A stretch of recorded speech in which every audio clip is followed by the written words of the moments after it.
what's happening here is there's a lot of talk about AI since ChatGPT came out. I think a lot of people with the simplified interface discovered just how powerful this is. It feels like we're on the cusp now of some transformational technology. And when I found it a year ago, I was like, wow, this is amazing. But I couldn't find examples of people using that. They were just like one-off prompts, but I wasn't like reading about how it was transforming the industry or any industry. But I think we're getting closer to that now. There are more stories out there. There are more people using this in more creative and imaginative ways.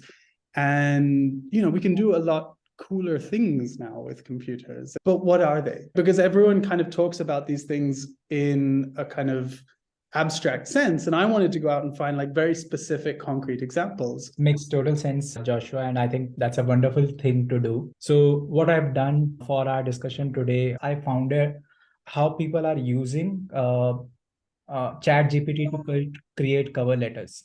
So for example, if I have to write a cover letter for a particular job, so rather than starting from scratch, I can build a template which could be largely there in terms of responding to your request. And then ChatGPT can give me a fairly detailed cover letter, which can then later be customized. And you can give follow-up prompts to it, where you can tell about your skills, specific things you want to highlight, and it can create a cover letter which is fairly good to be submitted for a job. So did you find examples of people who have actually used this? So I couldn't find a documentation of this. What I could find is firms which are actually providing solutions in recruitment industry. And the author of this particular blog is a person who's offering recruitment solutions in the market.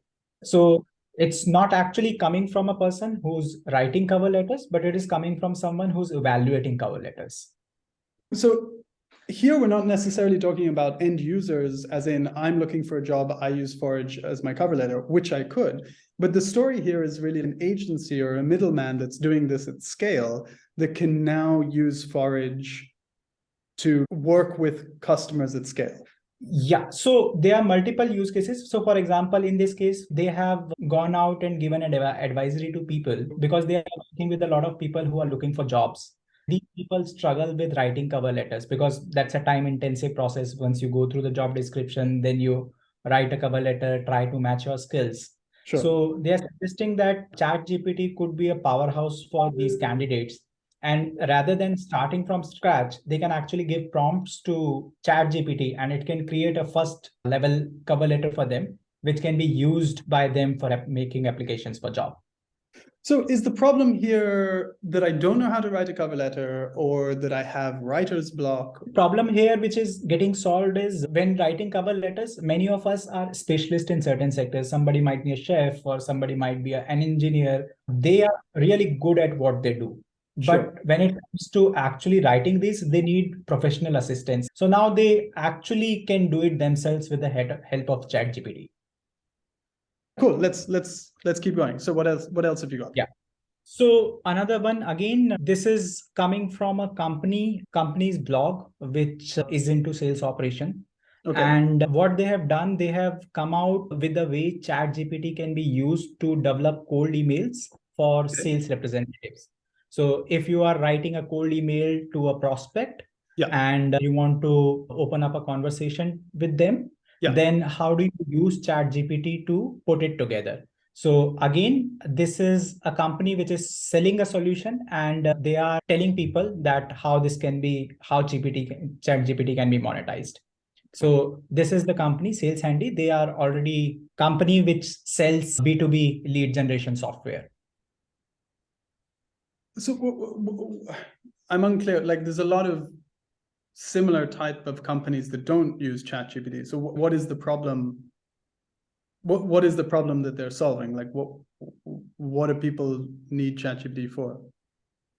So in this case, for example, Sales Handy, they sell their database, for example. So when you go to Sales Handy, you can buy their subscription and you can extract email IDs of the people who are your prospects.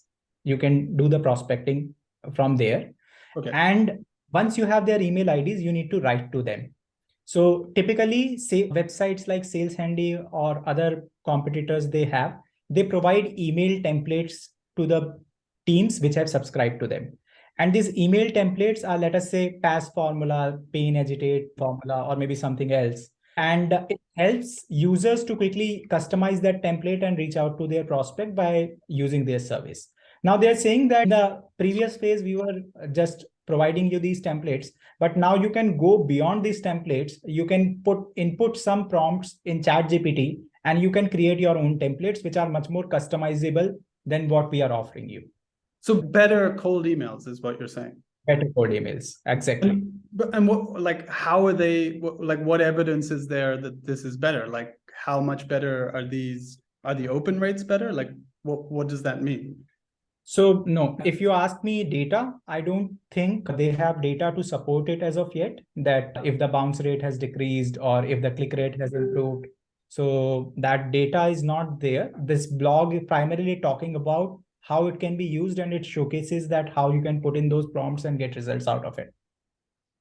But that's just Chat GPT. Like, what's this got to do with Sales Handy? Like, I could just put that prompt into, like, I don't need Sales Handy to put that prompt into ChatGPT. So Sales Handy is an organization which is basically, they, as part of their knowledge or thought leadership, they are coming out, and people who are their prospective clients. So people who are in sales domain, they are giving this information to them as part of engagement.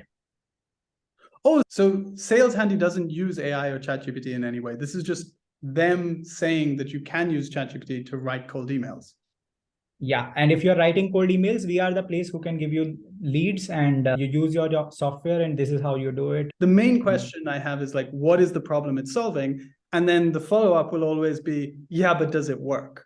Like, we don't know is kind of what I'm left with at this point. I totally get that point. Let me show you some examples which are related to what people have tried themselves.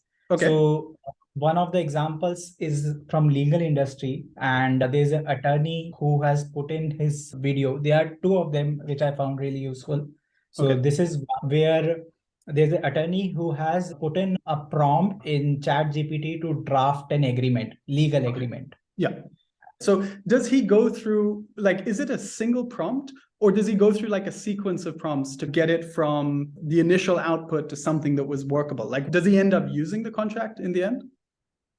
Yeah. So I think what the way he has done it, so he kind of, the way he has put together narrative is, he came across this tool as ChatGPT, and he then thought of drafting a contract, and he gave certain conditions in the first prompt in terms of what the contract should be about. Once he received a draft contract from that, he made specific requests on the forum, on the platform, so that he can get the results a little bit tweaked in.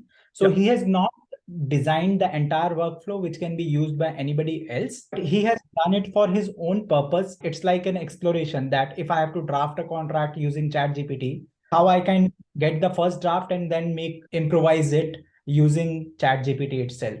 And he had a mixed opinion, because the results which he got structurally, outline wise, in terms of structure, most of it was there. But again, it requires certain level of sectoral expertise to vet it, to see whether it is right or not, and then identify those elements which come from industry understanding, where you tell, okay, this is something which is missing, so why don't you put this thing? And then it does the groundwork for you. So essentially, it reduces a lot of time. So there are a lot of time savings which happen because of this, because the first draft, which a co-pilot would do, or somebody else would do, or maybe junior attorney would do. So that kind of elimination is happening. And this is coming as a consistent message across various use cases, that how people are saying AI will replace jobs, right? So the way it is coming along, most of the time people are saying the entry-level roles, or the roles where you didn't require a lot of expertise, but it was a lot of hard work, doing a lot of basic things together, these jobs are going to be replaced. So maybe a sector expert who understands the sector and who knows the nuances will still be relevant, because he knows the sector and he knows that ChatGPT doesn't have all that tacit knowledge. So he can tweak it. But the basic job, let us say if you had to ask someone to prepare a first draft, and you'll ask a colleague to do it, and he'll take 4 hours or 6 hours to come back to you. So that entire job can be done in a matter of minutes. And then those roles becomes redundant. This is fantastic because I actually used this for this specific use case last week. And I was with a friend and they had a legal contract. And he had to spend the rest of his eve vetting this contract and improving it. And I challenged him. I was like, I bet I can do it using GPT faster than you'll be able to do it yourself. So we went and we looked at this thing together and we played around with it. And it took like 15, 20, 30 minutes to get the right prompts. And then it started really improving what he had as an initial structure. We managed to make really polished, right? The use case I used it in was, given that we had a contract to begin with, how do we tighten it up? And then still at the end, he needed to spend an hour going through it, making sure it made sense, making sure there weren't any loopholes. But it massively reduced the amount of time and also increased the professionalism of what came out at the end. I'm interested in this use case because you're saying he started from scratch. So I'd be really curious to know what the steps were. What I have done, I have kind of, not just after looking at this, maybe a few days back, I was just going through ARPRM, various prompts you have there. And there's somebody who had on contract side, he had put in a chat prompt.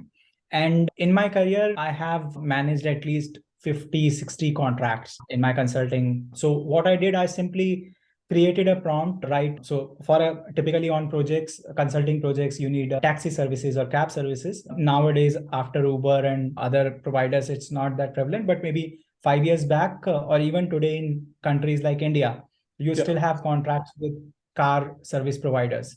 So I just simply gave it a prompt saying that draft me a contract, draft the contract for company so-and-so as first party and company so-and-so as second party. First party is the client, the second party is the supplier, the rate agreed is this, and the location of supply is this, and the invoicing will be done on so-and-so basis.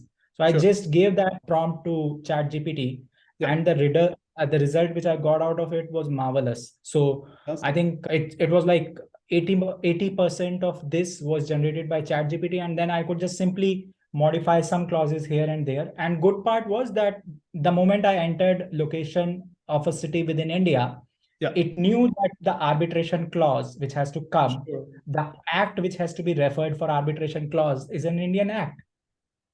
What you're saying is fantastic. You're saying like, look, the theme here is that we're taking away the initial steps, but it's not getting it to the finish line. Can you like just kind of one sentence me through the remaining ones you've got? Sure. So I found a plugin which was created and I looked out for this person. He's a principal consultant at a recruitment firm. And what he did, he wrote a prompt and automated it. And the way this prompt helps, so you just have to enter the job title. So for example, if you are applying for a role of an architect, it will act as an interviewer. So it will keep on asking you questions in an interactive manner. So this is a good use case, and it's not just coming out of thin air. It is written by someone who comes from industry and who has been interviewing people day in, day out, and using their personal experience, he found that this could be relevant. Similarly, I looked out for another thing. Again, there's an accounting firm in Europe, Nomads Accounting. They have created their own prompt. And the idea is they provide services for creating invoices. So now they have created this prompt. So you can use their prompt, give the company name, give the client name, amount, due date, invoice number, and it will generate an invoice for you.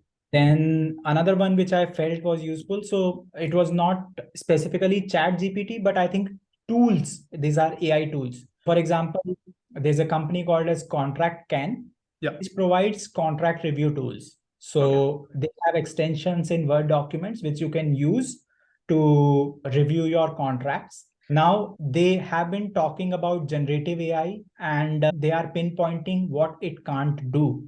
And they're also talking about where generative AI has its place in contract review. And then they are seeing that we are leveraging that strength and making our tool more robust by tapping on these capabilities.